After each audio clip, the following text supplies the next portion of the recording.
investor.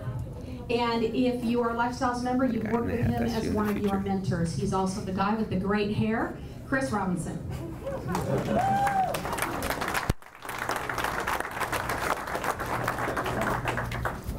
I actually told her to say that about the hair earlier. I didn't think she was actually going to do it, though. We have a lot of guests here tonight. I think we've probably got, I think the count was about 90 members and maybe about 30 or 40 guests.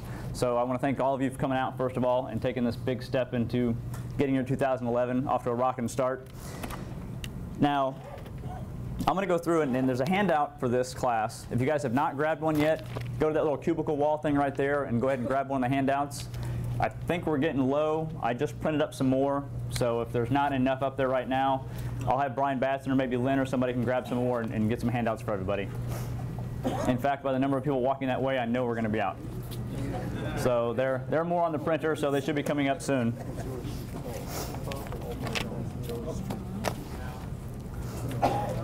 And do we need a break? Everybody, can you guys go about an hour or so? You can make it? Okay, all right. We'll be good. Okay. Yeah, is Dennis or Lynn or anybody here? You guys can grab those off the printer for me.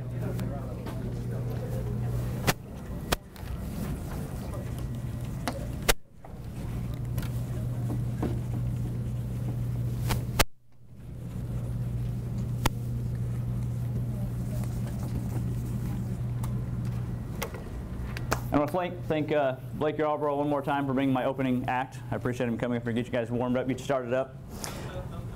Now, yeah, dun, dun, dun, dun. All right, this is going to be the goal setting workshop. And first of all, before I even start into it, I want to just take a quick second to talk about the title of it. Because you'll notice that it says the Member and Mentor Goal Setting Workshop. This is not something we just prescribe for you to go out and do. This is something that we all do here as well. All of the mentors use this plan, use these techniques to go out and set our goals. Not only for our real estate investing, but as you're going to find, for everything, for every aspect of your life. And we're going to cover several different things tonight. And when I talk about goal setting tonight, it's going to be a very high level talking about goal setting. We're not going to get into specifics talking about, we want to buy this many houses. We're not going to talk about that stuff tonight. What we're going to talk about, though, is just how to go out there and how to do this. If you're looking at the handout, you'll see on page number 3, I'll start out there. The very top part is the first 6 points that I'm going to talk about. And we got to figure out why our goal is important. Now, a lot of people I don't think goals are important. I don't think many people go out and actually write these things down. And I'm going to talk about why writing them down is going to make them more effective. We're going to talk about that you're already successful, although sometimes it may be at the wrong things. And we'll talk about giving yourself credit for the things that you have gone out and accomplished, though. We're going to talk about how to write them down. Many people don't do this because they don't know how to write them. They don't know how to specify them. They don't know how to actually break it down. We're also going to talk about the fact that you guys are in control of your lives. Now, many of you may not feel that way right now.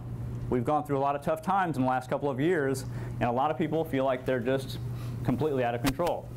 But I'm going to show you, I'm going to prove to you, or try to show you that you do have control of your life. And you can make some changes, and you can make some things happen. And then lastly, we're going to talk about going out and objectively figuring out where you're at in your life right now. Because if we want to get to here, we need to know where we're starting first so that we can come up with a map to figure out how to get from A to B. All right?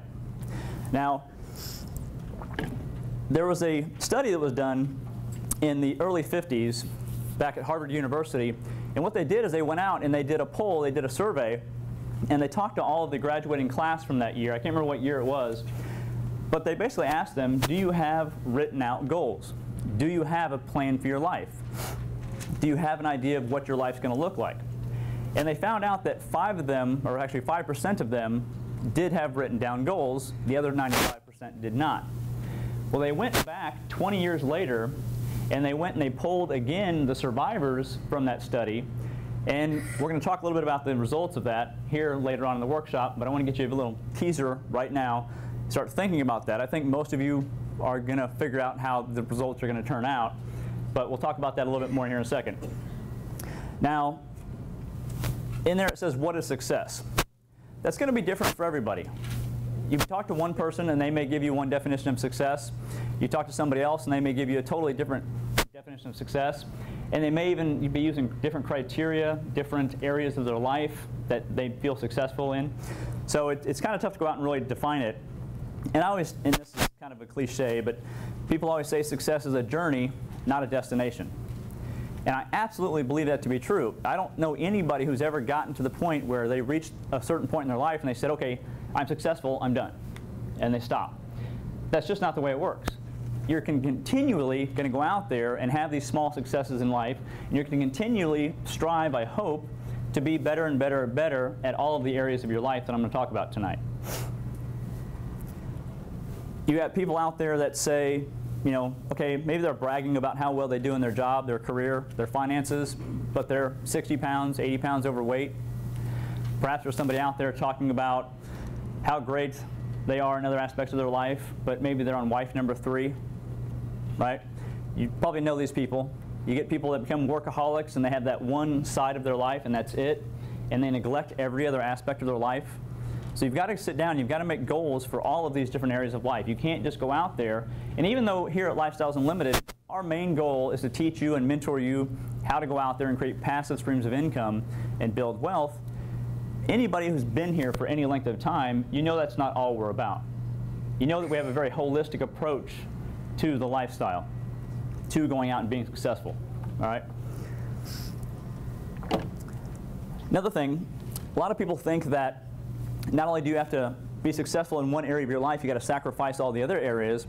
A lot of people think that you have to get over on somebody else, or your success is going to be at the expense of other people. This is actually kind of the typical stereotype of investors. Most people think of real estate investors or investors in general, and they think they're out there, you know, scratching and clawing and fighting and biting and basically getting over on somebody else to make themselves successful. We found that just the opposite is true.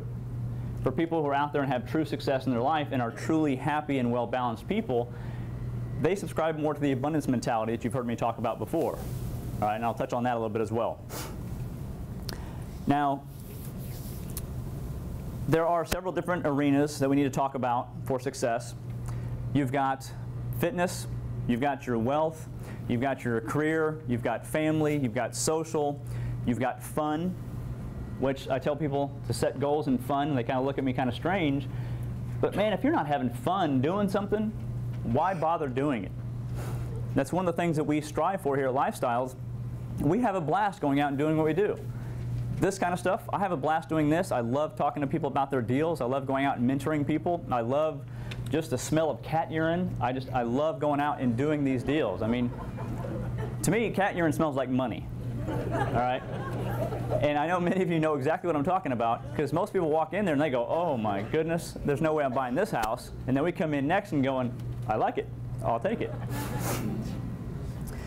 Now, in here there's a quote from Del Walmsley, and I don't like this quote, and I don't know why. I understand what he's saying, but to me, being a type A personality, and the quote basically says, you can have anything in life you want, but you can't have everything. And being a type A personality, to me, man, I can go out there and have anything I want. I can do everything. I'm Superman. I can go out there and do this, this, this, and this, and this, and there's plenty of, I can do everything. But what he's saying is there's one resource, there's one thing in our lives that we can't control. What is that thing? Time. There's one resource we can't get any more of. That's why he's saying you can't go out there and have everything. So you really need to decide, okay, what is truly important in my life? What do I want to go out there and put my effort into achieving? Now, there is, however, plenty of time for someone to go out there and become a professional bodybuilder, win the Mr. Universe contest 6 years in a row, be a father, have 3 children, have heart surgery, star in 20 different movies. You guys know what I'm talking about, right? Yep. Arnold Schwarzenegger. And I've talked about Arnold Schwarzenegger on the radio before, and I love his story because he has the same 24 hours in a day that the rest of us have.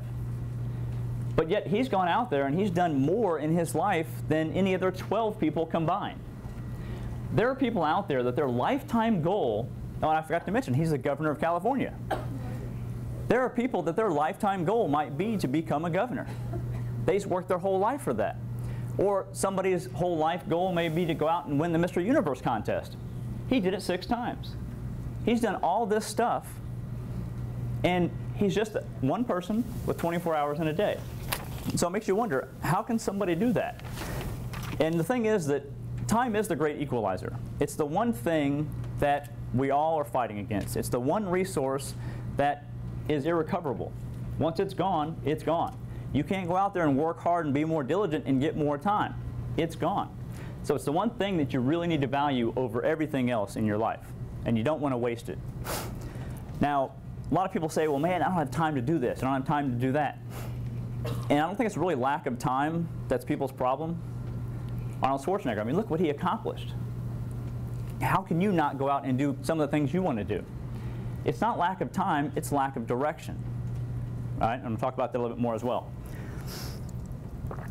As long as you go out there and you are doing the things that truly move you toward your goal, you'll have plenty of time to do all the things in life you want to do. You just got to stay on track. You've got to stay focused. And again, I'm going to say the only way to really do that is to truly have your written down goals and to start achieving those. Now, one of the problems that we're facing, it's not just our own fault.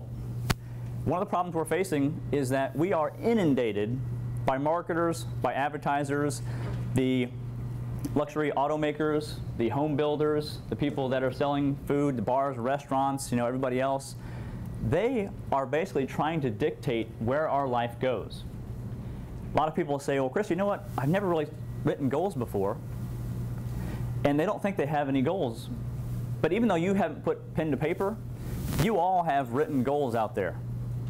The problem is they weren't written by you, but they were written for you by someone else.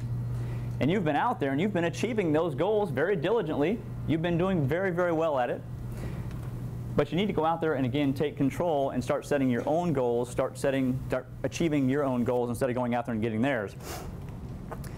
And there's a quote in here from Mark Victor Hansen. He's the author of Chicken Soup for the Soul. And he says, big goals get big results. No goals get no results or somebody else's goals. And that's exactly what we want to prevent you folks from going out and doing. Now, another thing you don't want to do is you don't want to go out there and trade the symbols of success for true success itself.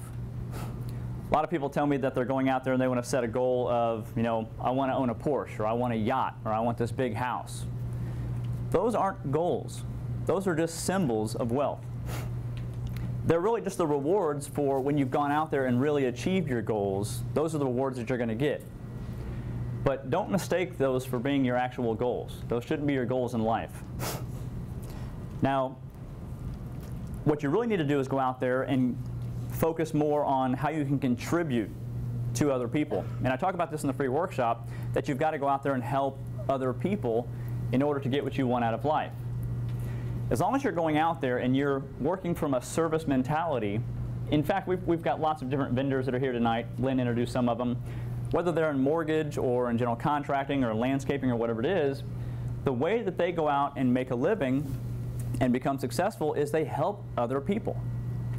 Even if there's somebody that's just selling a specific product, you're still out there helping other people, and that's how you get rewarded. That's the way that you're going to go out there and be able to have success, at least financial success. Now, another thing, and I've said again this in the workshop as well, ask yourself, where does money come from? Now, many of you are thinking in your mind, well, Chris, money comes from the government and or the bank. No. The government and the banks don't have their own money. Whose money do they have? They have our money, exactly. If you think about it, when you get your paycheck and you look at it, the government's already reached in and taken their piece of it, right? So they don't have their own money, they have our money. Then what's the average Joe do when they get what's left of their paycheck? They go down and give it to a bank. So banks don't have their own money, they also have our money. And the point is this, there really is no big pile of unclaimed money just sitting out there waiting for us to go get it. In order for us to get more money in our pockets, it literally has to come out of somebody else's pocket. Because every dime of capital in the US is controlled by somebody, right? You guys have heard me say that before.